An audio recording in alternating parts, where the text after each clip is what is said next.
नमस्कार दोस्तों, स्वागत है आधुनिक कहानियाँ पर, जहां हम आपके लिए लाते हैं बेहतरीन मूवी की एक्सप्लेन। आज हम आपको बताएंगे भगवत केसरी मूवी की कहानी। तो दोस्तों, कहानी शुरू होती है जहां हमें एक जज को दिखाया जाता है जो डर के मारे एक स्लम एरिया में छुपा था, क्योंकि उसने रूलिंग पार्टी के खिलाफ जजमेंट दिया था और गुंडे उसे मारने की कोशिश कर रहे थे। एक वकील आता है, वह सबको पुणे ले जाने के लिए तैयार था। जज और उसकी फैमिली डरी हुई थी, उन पर हमला हुआ था। वकील गया तो हिम्मत देने के लिए था। दोस्तों, वह एक कहानी सुनाता है जंगल के बेटे भगवत केसरी की, एक बड़े अमीर आदमी की, जो कि एक एक्स पार्टी को फाइनेंशियली सपोर्ट करता था। उसे रूलिंग पार्टी वाले जेल में भिजवा के मरवाने वाले थे। नए कैदियों के जरिए गुंडे आदमी को मारने के चक्कर में भगवत केसरी की जेल में जाते हैं। जेलर डरा हुआ था कहीं आदमी मारा न जाए, पर भगवत केसरी गुंडों को रोकता है और कहता है, तुमने बूढ़े आदमी की बाल्टी पर लात मारी, उसे चुपचाप पानी भरने दो वरना तुम सब मारे जाओगे। गुंडे नहीं सुनते हैं, वह भगवत को मारने आते हैं, लेकिन भगवत सबको मारता है और वो बूढ़ा आदमी बाद में पानी भरता है बूढ़े आदमी को बचाने के लिए, और जेलर भगवंत केसरी से इम्प्रेस होता है। दोस्तों, वीडियो में एक छोटा सा कमेंट कीजिए, वीडियो को लाइक कर दीजिए और साथ में चैनल को सब्सक्राइब कीजिए ताकि हमारा हौसला बढ़ता रहे। दोस्तों, उसकी बेटी भी उसे पसंद करने लगती है। जेलर की बेटी का नाम विजी था।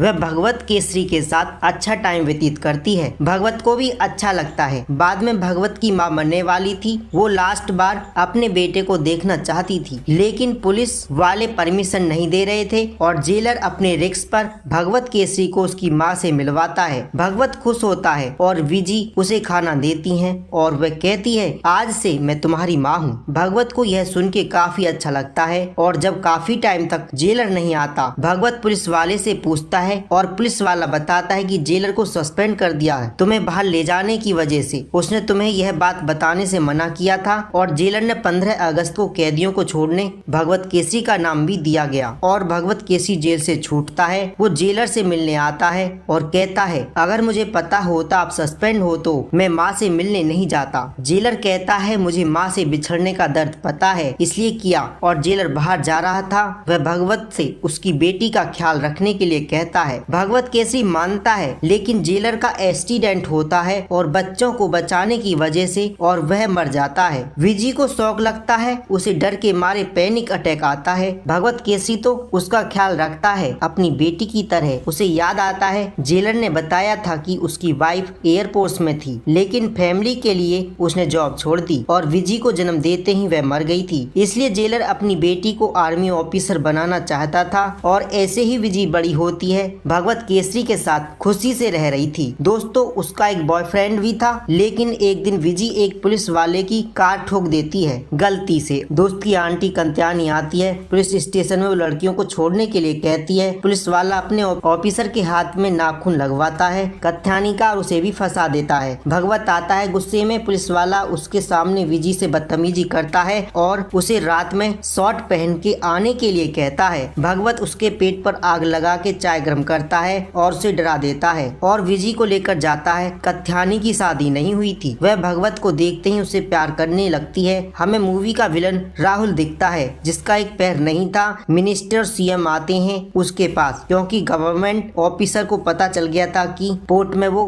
कई दवाइयों के नाम पर ड्रग्स स्मेलिंग भी कर रहा था। राहुल के साथ वो राहुल को इस चीज से निकालने के लिए कहते हैं। राहुल प्रोजेक्ट मांगता है। सीएम हैरान होता है क्योंकि यह बहुत मुश्किल था। राहुल को इंडिया के सारे पोर्ट्स चाहिए थे ताकि वह इंडिया का सबसे पावरफुल इंसान बन जाए। पैसों के मामले में वह कहता है, इस दुनिया में स्ट्रॉन्गेस्ट ही सर्वाइव करता है। सीएम को मानना पड़ता है और राहुल सारे ऑफिसरों को मरवाकर जो पोर्ट के आसपास आते हैं वह सबको मार देता है। वह अपने बेटे तक को शिप में मरवा देता है बाकी ऑफिसर के साथ, क्योंकि उनका बेटा यह काम नहीं कर पाता है इसलिए। और दूसरी तरफ भगवत विजी से बहुत ट्रेनिंग करवाता है। विजी आर्मी का फार्म नहीं भरती है, वह हर साल बहाना बनाती है और भगवत कत्यानी की मदद मांगता है। विजी को समझाने के लिए कत्यानी विजी को सच बताती है कि भगवत केसरी को पसंद करती है। विजी खुश थी, वो उसका साथ देने के लिए तैयार हो जाती है और कत्यानी विजी को समझाने के बहाने से भगवत से साथ टाइम व्यतीत करती है, उसे आकर्षित करती है और कहती है, क्या तुमने किसी से अपनी फीलिंग साझा की? भगवत कहता है कि हाँ, एक दिन मैं अपनी कर्निज के साथ बाहर गया था, लेकिन भगवत उसके आगे का नहीं बताता। कत्यानी पूछती है कि कि बार बार भगवत कहता है मैं उसके क्लोज आया, उसका हाथ पकड़ा और अपने दिल की बात कही। कात्यायनी कहती है क्या भगवत बताता है, यह कोई फालतू बात निकलती है। इसलिए कात्यायनी उस पर गुस्सा करती है और बाद में डिप्टी सीएम राहुल को प्रोजेक्ट भी नहीं देना चाहता था, राहुल उसे मार देता है सबके सामने। और सारे मिनिस्टर झूठ कहते हैं कि वो स्ट्रेस की वजह से मरे। विजी भगवत की ट्रेनिंग से परेशान होती है। कात्यायनी विजी को फॉर्म भरने के लिए कहती है, आर्मी को फिजिकली में फेल होने के लिए कहती है। विजी खुश होती है और कात्यायनी भगवत से कहती है कि अब तुम फिजिकल में फोकस करो। इसके भगवत भी कात्यायनी को पसंद करने लगता है। एक दिन कॉलेज में विजी को एक लड़का छेड़ता है, उससे किस मांगता है। विजी कंप्लेंट करती है, लड़के को सस्पेंड किया जाता है। अगले दिन लड़के के पापा गुस्से में आते हैं, वही थे जो भगवत की कहानी सुना रहे थे। जज को वो प्रोफेसर को मारते हैं और कहते हैं तेरी हिम्मत कैसे हुई मेरे बेटे को सस्पेंड करने की। वो विजी को एक रात के लिए बुलाते हैं। विजी परेशान थी, डरी हुई थी। भगवत केसरी समझ जाता है। वह विजी के दोस्त से गुस्से में पूछता है क्या बात है और भगवत गुस्से में वकील के घर जाता है और वकील उससे नहीं डरता है। वह कहता है कि तू मुझे नहीं जानता, मैं सीएम तक जानता हूँ। भगवत गुस्से में कहता है कि तूने भीम शेरी मस्कर के बारे में सुना है। वकील डर जाता है। भगवत कहता है जो भी उसके बारे में बताता है और ना उसकी रूह कांप जाती है, सोचने पर विवश कर देता है। दोस्तों कहानी यहीं पर और दिलचस्प मोड़ लेने वाली होती है। तो दोस्तों अगर वीडियो पसंद आई हो तो लाइक करें, शेयर करें, कमेंट जरूर करें और ऐसे ही वीडियो के लिए चैनल को सब्सक्राइब करें और बेल आइकन दबाएं। मिलते हैं अगले पार्ट की कहानी में। नमस्कार दोस्तों।